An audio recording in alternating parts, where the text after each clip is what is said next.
Hello students, welcome back to Vidya platform. This is your reasoning educator Apurva. हम continue कर रहे हैं number series का topic. अभी तक हम 2 पार्ट्स कवर कर चुके हैं जिसमें हमने कितने टाइप के आपके पैटर्न्स बन सकते हैं वो सब हम कवर कर चुके हैं अपने 2 पार्ट्स में. आज हम करने वाले हैं प्रैक्टिस सेशन. आज का टॉपिक रहेगा मिसिंग नंबर का प्रैक्टिस सेशन. फाइन, तो हम कवर करेंगे सारे मिसिंग नंबर के क्वेश्चंस. So let's begin. देखो, पहला क्वेश्चन आ गया है आपके सामने. अब मैं आपको यही सजेस्ट करूंगी कि सबसे पहले आप यहाँ पर इस वीडियो को पॉज करके एक बार लॉजिक सोचने की कोशिश करो कि इस नंबर सीरीज में लॉजिक क्या लग सकता है. अगर आप साइड बाय साइड कर सकते हो और आपकी काफ़ी प्रैक्टिस हो चुकी है तो आप मेरे साथ साथ करते चलें. लेकिन अगर आप बिगनर हैं तो पहले आप पॉज करके एक बार लॉजिक सोचो कि यहाँ पर क्या लॉजिक हो सकता है. और जब आप खुद क्रैक करोगे ना लॉजिक, तभी आपको सीखने को मिलेगा. फाइन, सो देखते हैं. 32, 45, 60, 77 एंड देन क्वेश्चन मार्क. तो जैसे मैंने आपको पार्ट 1 में बताया था कि अगर आपके नंबर्स बहुत ज़्यादा क्लोज हैं तो मल्टीप्लिकेशन या डिवीजन का तो केस बन नहीं सकता. स्क्वायर और क्यूब का भी केस नहीं बन सकता क्योंकि नंबर्स बहुत ज़्यादा पास पास हैं. जब बहुत पास हैं तो आपके पास सबसे पहला थॉट क्या आना चाहिए आपके दिमाग में कि इनका डिफरेंस निकालते हैं. ठीक है, तो सबसे पहले आप इनका डिफरेंस देखो. 32 और 45, इनके बीच का डिफरेंस देखते हैं सबसे पहले. 32 और 45 में कितना डिफरेंस है? 10 एंड 13 का डिफरेंस है. ठीक है, 60 और 45 में कितने का डिफरेंस है? 15 का डिफरेंस है. 60 एंड 77 17 का डिफरेंस है. यहाँ पर आपको लॉजिक क्लियर हो रहा होगा कि आपका यहाँ पर क्या पैटर्न चल रहा है. 13, 15, 17 आपका ऑड नंबर का लॉजिक चल रहा है. यहाँ पर इतना सबको क्लियर हो गया. यहाँ पे ये तो आपको देखने से ही आइडेंटिफाई हो पा रहा होगा इजीली कि आपके सारे नंबर्स बहुत क्लोज हैं. तो सिंपल सी बात है, आप सबसे पहले डिफरेंस देखोगे. अगर यहाँ पर डिफरेंस आपका नहीं आता तो आप डबल डिफरेंस भी देख सकते थे, पर यहाँ पे डबल डिफरेंस की ज़रूरत ही नहीं है क्योंकि आपका सिंगल उसमें ही काम चल रहा है. 13, 15, 17, तो अगला नंबर क्या आएगा आपका? 19. इतना सबको क्लियर है. तो आप क्या ऐड करोगे? 77 एंड 19. 9 7 आपका 16, 7 8 9. आपका आंसर आ जाता है 96. आंसर क्या बना? 96. क्वेश्चन 1 सबको क्लियर है. आगे बढ़े. सिंपल से स्टार्ट किया है जिससे किसी को भी डिफिकल्टी ना हो और स्पेशली बिगनर्स के लिए. आगे देखो, अब आया थोड़ा सा डिफिकल्ट क्वेश्चन. तो सबसे पहले हम देखते हैं पार्ट 1 और पार्ट 2 में आपने देखा होगा हमने कैटेगरी को ऊपर ऑलरेडी मेंशन किया हुआ था, तो वहाँ पर तो आपको इजी हो गया था. यहाँ पर आपको सारे टाइप के मिक्स्ड क्वेश्चंस मिलेंगे तो यहाँ पर आइडेंटिफाई करना थोड़ा सा डिफिकल्ट हो जाता है. पर कोई बात नहीं, मैंने आपको बताया कि आपको पहले ऑब्जर्व करना है. ऑब्जर्व करके आपको देखना है कि भाई नंबर्स क्लोज हैं या नंबर्स एकदम से बढ़ रहे हैं या एकदम से घट रहे हैं या क्यूब स्क्वायर के आसपास हैं. ठीक है, यही चीज़ें बेसिक चीज़ें हैं या प्राइम नंबर हैं. ये बेसिक चीज़ें आपको कुछ ध्यान में रखनी है. जैसे ही नंबर सीरीज़ का क्वेश्चन आपके सामने आएगा आप इन कुछ चीज़ों को देखेंगे. इनमें देखिए क्या हो रहा है. तो मैंने आपको बताया था सबसे पहले तो आप देखेंगे कि नंबर 5 ऑलमोस्ट सेम है तो इंटू 1 हो सकता है. 7.5, अच्छा उसके बाद यहाँ पर सडन इंक्रीज देखने को मिला. 37.5 से एकदम 112.5 हो गया है. हो सकता है मल्टीप्लिकेशन का केस यहाँ पर बन रहा हो. देखते हैं एक बार. 5 से 5 कैसे पहुँचा जाए? इंटू 1. ठीक है, 5 से 7.5 कैसे पहुँचा जाएगा? 5 से 7.5 कैसे पहुँचा जाएगा? तो 5 तो है ही और साथ में 2.5 और है. अगर हम 7.5 को ब्रेक करके देखें तो 5 है और 2.5 है. 5 और 2.5 कैसे बनेगा? मतलब 1.5 हुआ. 5 को 1.5 से मल्टीप्लाई करा तो 1 पूरा और 1 आधा. इतना सबको क्लियर है. आगे देखो 7.5 से, अब यहाँ पर क्वेश्चन मार्क है आपका पास. 7.5 से आगे क्या मल्टीप्लाई होगा? यहाँ पे 1 से मल्टीप्लाई किया, यहाँ पे 1.5 से मल्टीप्लाई किया, तो यहाँ पे किससे मल्टीप्लिकेशन होगा? 2 से. तो 7.5 को जब आप 2 से मल्टीप्लाई करोगे, 7.5 का 2 गुना मतलब 15. अब आगे एक बार चेक कर लेते हैं. 15 का 2.5 गुना 15 का 2 गुना तो हो गया 30 और 15 का आधा हो गया 7.5 मतलब 37.5। तो इसका मतलब आपकी सीरीज एकदम ठीक जा रही है, इंटू 1 इंटू 1.5 इंटू 2 इंटू 2.5 आपकी सीरीज एकदम सही जा रही है। उस हिसाब से आपका आंसर क्या बना 15।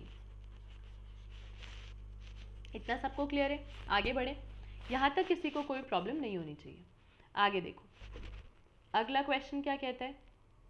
नंबर्स ऑब्जर्व करने हैं सबसे पहले। 10, 17, 26, 37, 50 सारे नंबर्स बहुत ही क्लोज लग रहे हैं, कोई मल्टीप्लिकेशन का केस नहीं बन सकता, सब में 10, 12, 15 का डिफरेंस आ रहा है। जब नंबर्स बहुत क्लोज होंगे तो आप क्या करोगे, आपको डिफरेंस देखना है। अब देखो 10 और 17 में कितने का डिफरेंस हुआ, 7 का। 17 और 26 में कितने का डिफरेंस हुआ, 9 का। 26 और 37 में कितना डिफरेंस हुआ, 7 तो ये हो गया, 4 ये हो गया, 11। 37 और 50 में 40 और 10 तो ये हो गया, 10 और 3 13। 7, 9, 11, 13, अगला क्या होना चाहिए 15। सिंपल, यहाँ तक तो किसी को कोई डाउट नहीं होना चाहिए, अभी तक की सीरीज बहुत सिंपल है सारी। 7, 9, 11, 13, 15 सिंपल ऑड नंबर का लॉजिक चल रहा है, ऑड नंबर लॉजिक सिंपल। 50 में 15 ऐड किया 65, आपका आंसर हो गया 65। क्लियर? आगे देखो अगला क्वेश्चन देखते हैं। अब आया थोड़ा सा ट्रिकी सवाल। 3, 20, 103, 416, 1253। अब देखो 400 से एकदम 1200 पे जंप, 400 से एकदम 1200 पे जंप। जब भी ऐसा कुछ आ रहा है तो आपको समझ जाना है मल्टीप्लिकेशन का केस बन रहा है भाई। ठीक है, इतना सबको क्लियर है कि मल्टीप्लिकेशन का केस बन रहा है। यहाँ तक तो समझ में आ गया। 400 से सीधा 1200 पे जा रहा है, 100 से सीधा 400 पे जा रहा है, तो ज़रूर मल्टीप्लिकेशन का केस ही बन रहा होगा। अब जब ऐसे बड़े नंबर्स आ जाते हैं एंड में, तो मैंने आपको बताया था आप हमेशा पीछे से स्टार्ट करोगे लॉजिक फाइंड आउट करना। आगे से करोगे 3 से 20, आप डिफरेंस ढूंढ के भी पहुंच सकते हो। 3 से 20 तक आप डिफरेंस ढूंढते हुए भी पहुंच सकते हो और मल्टीप्लिकेशन से भी पहुंच सकते हो। तो यहाँ पे आपको कोई एग्जैक्ट लॉजिक नहीं मिलने वाला। एग्जैक्ट लॉजिक आपको कहाँ मिल सकता है, सिर्फ बड़े नंबरों में। 400 से आपको 1200 पे जाना है, आप क्या करोगे, 4 3 12 होता है, तो आप 416 को 3 से मल्टीप्लाई करोगे। 3 5 3 6 18, 3 1 3 and 1 4, 3 4 12, 1248 बन रहा है मल्टीप्लाई बाय 3 करके। और चाहिए कितना 1253, मतलब 5 की कमी है तो हम ऐड कर देते हैं इंटू 5। इतना सबको क्लियर है? अब हम पीछे चलते हैं। 103 से 416 जाना है, लगभग 4 गुना है। 100 से 400 लगभग 4 गुना, तो हम इंटू 4 करेंगे। इंटू 4 करा जब हमने तो हमें क्या मिला, 412 मिला। देख लो एक बार, 3 4 12, 4 0 0, 1 4 1 4, 412। चाहिए कितना 416, तो हमने कर दिए 4 ऐड। अब आपको क्लियरली समझ में आ गया होगा लॉजिक क्या चल रहा है। लॉजिक यहाँ पे ये चल रहा है, यहाँ पे 3 इंटू 3, यहाँ पे इंटू 4, तो यहाँ पे इंटू 5 होना चाहिए। और यहाँ पे +5 +4 +3 होना चाहिए। देख लेते हैं एक बार, 25 100 +3 103। अब हमें निकालना है ये क्वेश्चन मार्क। क्वेश्चन मार्क कैसे निकालेंगे, 1253 इंटू, यहाँ पे इंटू 3 हो चुका है, इंटू 5 इंटू 4 इंटू 3, मतलब आगे नंबर घट रहा है, इंटू 2। इतना सबको क्लियर है? यहाँ पे इंटू 5, यहाँ पे इंटू 4, यहाँ पे इंटू 3, तो यहाँ पे इंटू 2। इतना ठीक है। +3 +4 +5, तो यहाँ पे आ जाएगा +6। क्लियर? करके देख लो, 1253 इंटू 2, 2 3 6, 2 5 10, 2 2 4 and 1 5, 2 1 2, 2506 +6 मतलब 2512। क्या ऐसा कुछ आपके ऑप्शन में दिया हुआ है? 2512 बिल्कुल ऑप्शन में गिवन है, ऑप्शन है आपका आंसर बी, 2512। ये बनता है आपका फाइनल आंसर। सॉरी, यहाँ तक सबको क्लियर है? आगे बढ़े, देखो अगला क्वेश्चन देखो। 0 7 26 63 124 सारे नंबर्स ऑलमोस्ट काफ़ी पास पास हैं। हम ये देख सकते हैं कि 63 से 124, 60 का 120 हुआ लगभग डबल, हो सकता है इंटू 2 का लॉजिक चल रहा हो। चेक कर लेते हैं मल्टीप्लिकेशन का लॉजिक है या नहीं। 26 से 63, 20 से 60 लगभग इंटू 3, लगभग इंटू 3, ठीक है। 7 से 26, 7 से 26, 7 4 ज़ा 28 होता है और 7 3 ज़ा 21 होता है। 7 4 ज़ा 28 लगभग 4 ज़ा, यहाँ पे क्या है भाई, 0 इंटू एनीथिंग विल बी 0। तो 0 से 7 हम कुछ भी करके नहीं मिल सकता हमें, अगर हम मल्टीप्लिकेशन का लॉजिक फॉलो करेंगे। इतना सबको क्लियर है भाई? 0 से आप कुछ भी मल्टीप्लाई करोगे, आपको 7 तो नहीं मिलने वाला इन एनी केस, तो मल्टीप्लिकेशन का केस तो नहीं बन सकता। इतना तो सबको क्लियर होगा, मल्टीप्लिकेशन तो यहाँ नहीं चल रहा है। अब देख लेते हैं अगला क्या बनता है। सारे नंबर्स काफ़ी पास पास है, तो हम देख लेते हैं एक बार डिफरेंस निकाल के, कहीं हमारा डिफरेंस का लॉजिक तो नहीं चल रहा। 0 और 7 में कितना डिफरेंस है? 7। 7 और 26 में 19 का डिफरेंस है। 26 और 63 में कितने का डिफरेंस हुआ? 30, 34, 37। देख लेते हैं एक बार। 63, 26, 7 और 3, हाँ ठीक है 37, ठीक है। अच्छा, तो यहाँ पे तो हमें मिल गया 37, और 63 से 123 सीधा 60 होता, और ये हो गया 61। तो हमें मिल रहा है 7, 19, 37, 61। डिफरेंस से भी कुछ समझ में नहीं आ रहा। अब डबल डिफरेंस भी देख लो एक बार चलो करके। वैसे तो इससे कुछ मिल नहीं रहा है डिफरेंस से, लेकिन डबल डिफरेंस भी करके देख लो, 1 and 2। डबल डिफरेंस मतलब इनके बीच में भी डिफरेंस देख लेते हैं। 17 और 19 के बीच में कितना डिफरेंस? 9 ये और 3 ये, 12। 37 और 19, 17, 18, 18। यहाँ पे क्या मिला? 3 ये 40 और 21 ये, 21 और 3 24। अच्छा, यहाँ पे कुछ लॉजिक फॉलो हो रहा है,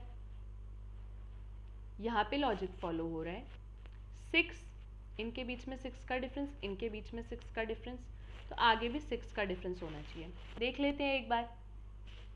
यहाँ पे 6 का डिफरेंस है, यहाँ पे 6 का डिफरेंस है, यहाँ पे 6 का डिफरेंस है। 24 और 6 तो होना चाहिए यहाँ पे 30, ठीक है। अब मैं अगर यहाँ पे 30 को ऐड करूँ 61 में, 61 और 30, 91, और मैं इसमें अपना 91 ऐड कर दूँ, 124 और 91, 5, 9 2 11 और 215। भाई ऐसा तो कोई ऑप्शन में है नहीं कुछ। 215 is not in are options. एक बार देख लेते हैं हम, क्या इसका कुछ और भी लॉजिक बन सकता है। एक बार देख लेते हैं, हो सकता है ऑप्शन में मिस्टेक हो। देखो 0 है, 7 है, 26 है, 63 और 124 है। अगर आप इन्हें ध्यान से देखो, क्या आपको ये क्यूब्स और स्क्वायर के नज़र आ रहे हैं आसपास? 124 125 के -1 है। 63 जो है आपका वो 64 -1 है। 26 27 -1 है। 7 8 -1 है, और 0 जो है 1 -1 है। समझ में आ रहा है सबको? तो यहाँ पर ये लॉजिक भी फॉलो हो रहा है। इससे भी देख लेते हैं, इसका आंसर भी 215 ही आना चाहिए वैसे। 1 का क्यूब -1, 1 का क्यूब -1, 2 का क्यूब -1, 3 का क्यूब -1, 4 का क्यूब -1, 5 का क्यूब -1 और 6 का क्यूब -1। 6 का क्यूब मतलब 216, 216 -1 मतलब 215। आंसर आएगा आपका 215। ये 216 नहीं, यहाँ पे 215 होना चाहिए। तो आपने देखा कि आप दो तरीके से इस क्वेश्चन के आंसर को निकाल सकते हो। या तो आप डिफरेंस में चले जाओ, पहला डिफरेंस आपका आया, आपको पहले डिफरेंस से कुछ भी ऑब्टेन नहीं हुआ, तो आपने आगे जाके सेकंड स्टेप में डबल डिफरेंस निकाला। डबल डिफरेंस में आपको मिला 215, ठीक है। या तो आप इस मेथड से भी इस क्वेश्चन को सॉल्व कर सकते हो।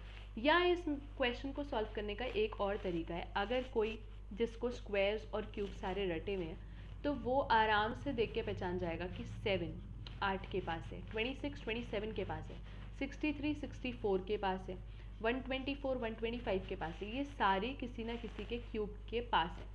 क्यूब्स -1 है ये, ठीक है। ये लॉजिक यहाँ पे फॉलो हो रहा है, क्यूब -1 या डबल डिफरेंस, दोनों मेथड से आंसर हमारा सेम ही आ रहा है, ठीक है। यहाँ तक सबको क्लियर है? आगे बढ़े, अगला क्वेश्चन देखते हैं।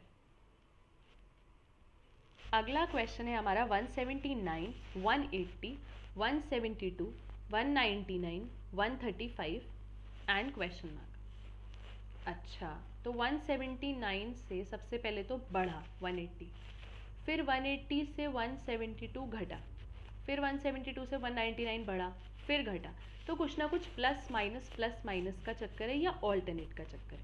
पहले प्लस माइनस चेक कर लेते हैं एक बार। 179 और 180 +1, 180 और 172 -8। अच्छा, अब यहाँ तक थोड़ा थोड़ा आपको आइडिया लग जाना चाहिए, हो सकता है क्यूब का चक्कर चल रहा हो, ठीक है। 172 और 199 इनका क्या कितना डिफरेंस है? 9 में से 2 गए 7, 9 में 7 गया 2, 27, ये हो रहा है प्लस। अब आपको थोड़ा सा और क्लैरिटी आई, 1 8 27 हो ना हो, क्यूब का ज़रूर लॉजिक यहाँ पे चल रहा है। अब आगे देख लो, -1 9 में से 5 गया 4, 9 में से 3 गया 6, 64।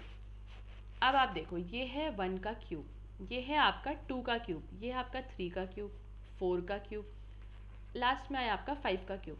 प्लस माइनस तो आगे क्या आएगा? प्लस 125।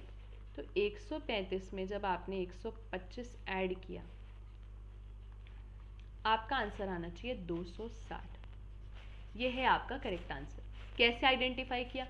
सारे नंबर्स बहुत पास पास थे, कोई मल्टीप्लिकेशन या कोई और लॉजिक तो चलेगा नहीं। देखा हमने, एक नंबर बढ़ रहा है, एक नंबर बढ़ रहा है, फिर अगला घट रहा है, फिर बढ़ रहा है, फिर घट रहा है, तो ज़रूर प्लस माइनस का लॉजिक है। या तो देखो, दो लॉजिक यहाँ पे बन सकते हैं, या तो प्लस माइनस का लॉजिक बनता है या ऑल्टरनेट सीरीज चल रही है। मैंने आपको पिछले पार्ट में सिखा दिया ऑल्टरनेट सीरीज। ऑल्टरनेट सीरीज आप कैसे देखते हो? तो यहाँ पे हमने सबसे पहले प्लस माइनस का चेक किया और वही हमारा फॉलो हो गया।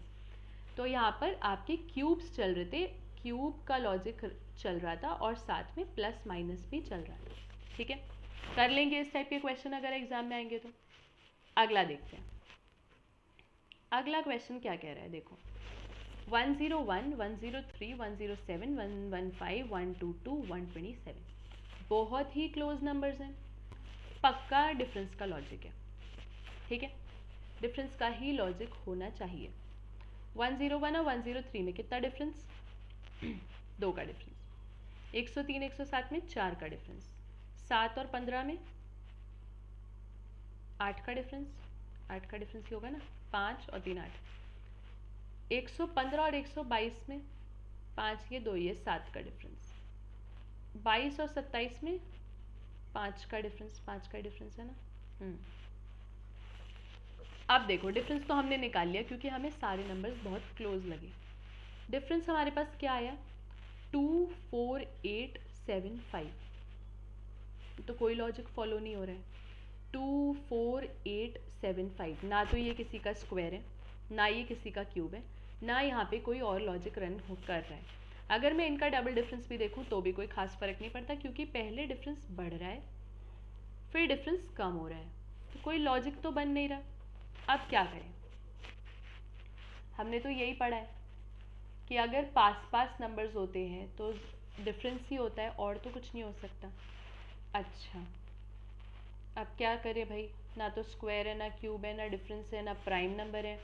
1013137 तो प्राइम नंबर है, 15 भी प्राइम नंबर है, 15 प्राइम नंबर नहीं है, 22 भी प्राइम नंबर नहीं है, 27 भी प्राइम नंबर नहीं है, तो प्राइम नंबर का लॉजिक भी नहीं चल रहा। और क्या लॉजिक चल सकता है, सोचो। अगर आप ध्यान से देखो, थोड़ा सा ट्रिकी क्वेश्चन है ये, थोड़ा सा ट्रिकी। घुमा सकता है आपको। देखो आपके एग्जाम में ज़्यादातर प्रीलिम्स में 5 नंबर की नंबर सीरीज आती है, ठीक है, 5 नंबर की नंबर सीरीज आती है। 5 में से 3 तो आपको ऐसे मिलेंगे जो आपको देखते ही सॉल्व हो जाएंगे, 2 कहीं आपको घुमा सकते हैं, ये उन 2 में से एक टाइप का है जो थोड़ा सा ट्रिकी है। अब आपको देखना है भाई ये 2, 4, 8, 7 और 5 आ कहाँ से रहा है, कहीं से तो आ रहा है। अगर आप ध्यान से देखो 101, 1 + 0 + 1 कितना बना 2, 1 + 0 + 3 4, 1 + 0 + 7 8, 1 + 1 + 5 7, 1 + 2 + 2 5, 1 + 2 + 7 10। है ना ट्रिकी, पर इंटरेस्टिंग है। तो यहाँ पर ये जो नंबर्स हैं इनका एडिशन करके अगले नंबर में ऐड किया गया है। जैसे इसको इन सब का एडिशन करके हमें मिला 2, इस 2 को ऐड करके हमें मिला अगला नंबर, इस 4 को ऐड करके हमें मिला अगला नंबर, तो ऐसी इस 10 को ऐड करके हमें मिलेगा अगला नंबर 127 + 10 137। आंसर आपका हो गया 137। यहाँ तक क्लियर है गाइस सबको? आई होप यहाँ तक क्लियर होगा। थोड़ा सा ट्रिकी है पर फंसना नहीं है, दिमाग लगा लेना है। जब भाई डिफरेंस नहीं आया, कुछ नहीं आया, तो कुछ ऊट पटांग लॉजिक ही होगा। ऊट पटांग लॉजिक में क्या आया? ये आ गया 1 + 0 + 1, ठीक है। अब हम बढ़ते हैं अगले क्वेश्चन की तरफ। देखो अगला क्वेश्चन देखो, 61 52 63 94 46। सारे नंबर्स बहुत आसपास हैं तो मल्टीप्लिकेशन का तो लॉजिक नहीं बन सकता, डिवीजन का नहीं बन सकता, हो सकता है स्क्वायर क्यूब का हो, तो उसके लिए हमें सबसे पहले देखना पड़ेगा डिफरेंस। 61 और 52 के बीच में डिफरेंस -9, 52 और 63 के बीच में डिफरेंस +52 60 11, 63 और 94 के बीच में डिफरेंस +4 में से 3 गया 1, 9 में से 6 गया 31, और 94 और 46 में डिफरेंस 94 46 डिफरेंस 8 और 4 48। अच्छा, ये हमें मिला डिफरेंस -9 +11 +31 -48। क्या इन्हें देख के आपको कुछ समझ में आ रहा है? कहीं माइनस है, कहीं प्लस है, कहीं प्लस है, कहीं माइनस है, तो भाई सीरीज तो नहीं बन रही है, डिफरेंस का लॉजिक तो कैंसिल हो गया, डिफरेंस का लॉजिक तो नहीं बन रहा है। 9 11 31 ये किसी के क्यूब्स भी नहीं है, क्यूब भी एलिमिनेटेड, स्क्वायर भी एलिमिनेटेड, प्राइम नंबर भी नहीं है भाई, प्राइम नंबर भी एलिमिनेटेड। अब आप बोलोगे मैम सब तो एलिमिनेट हो गया, करें क्या? कुछ ऊट पटांग लॉजिक जैसे पिछले क्वेश्चन में था, एक बार वो भी देख लेते हैं। 6 + 1 7, 5 + 2 7, 6 + 3 9, वो लॉजिक भी नहीं चल रहा है। अच्छा, अब यहाँ पर काम आएंगी आपकी ऑब्जर्वेशन स्किल्स। जैसे मैंने आपको पहले ही पार्ट में बताया था, number series is nothing but observation. ये क्वेश्चन आपके ऑब्जर्वेशन स्किल पे बेस्ड है पूरा का पूरा। ध्यान से देखो, 61 52 63 94 46 ये नंबर्स में क्या स्पेशल है? इन्हें तो हटा दो, आप कंफ्यूज मत हो, और बहुत ध्यान से देखो। इन नंबर्स में कुछ तो स्पेशल होगा ना, मैं आपको टाइम दे रही हूँ, आप देखो आराम से। कोई लॉजिक फॉलो नहीं हो रहा तो कुछ तो नंबर्स का डायरेक्ट कनेक्शन है। लॉजिक सीरीज कुछ नहीं बन रही है, सीरीज कोई नहीं बन रही, कोई लॉजिक नहीं बन रहा। अब देखो 61, इसको ज़रा रिवर्स करके देखना, 16, 52 का रिवर्स 25, 63 का रिवर्स 36, 94 का रिवर्स 49, 46 का रिवर्स 64। आ गया मज़ा? Tricky, super tricky. तो आपको 5 में से 3 क्वेश्चंस तो इजीली हो जाएंगे, जो 2 क्वेश्चंस फंसेंगे वो इन्हीं टाइप के बनते हैं जैसे ये और जस्ट इसका पिछला वाला। ये क्वेश्चंस आपको अटका सकते हैं। तो कुछ नहीं है, जब कुछ ना बने तो फिर ऐसी लॉजिक्स को जो जिनका कोई सेंस नहीं बनता, ऐसे लॉजिक्स को आपको देख के चलना है। जब कुछ भी आपका नहीं बन रहा, सारे लॉजिक्स एलिमिनेट हो गए हैं, तो आपको ये लॉजिक चलाना है, कुछ भी बन सकता है जो। तो आपका ये चला 4 का स्क्वायर, 5 का स्क्वायर, 6 का स्क्वायर, 7 का स्क्वायर, 8 का स्क्वायर और 9 का स्क्वायर आएगा आपके अगले ब्लैंक में। 9 का स्क्वायर मतलब 81, और हमारे को फाइनल उसमें आंसर में क्या करना है, इसको रिवर्स 18। आपका आंसर बनना चाहिए 18 और आपका आंसर बन गया 18, C option. I hope guys यहाँ तक सबको क्लियर होगा और सबको बहुत मज़ा आया होगा इन क्वेश्चंस को सॉल्व करने में। कुछ क्वेश्चंस बहुत ट्रिकी थे, तो आई होप अब आप नहीं फंसोगे अगर ऐसे क्वेश्चंस आपको अब एग्जाम्स में मिलेंगे। So that's all for today guys. Next part में हम करेंगे रॉन्ग नंबर सीरीज के कुछ प्रैक्टिस क्वेश्चंस। तब तक keep practicing guys. Have a great day ahead.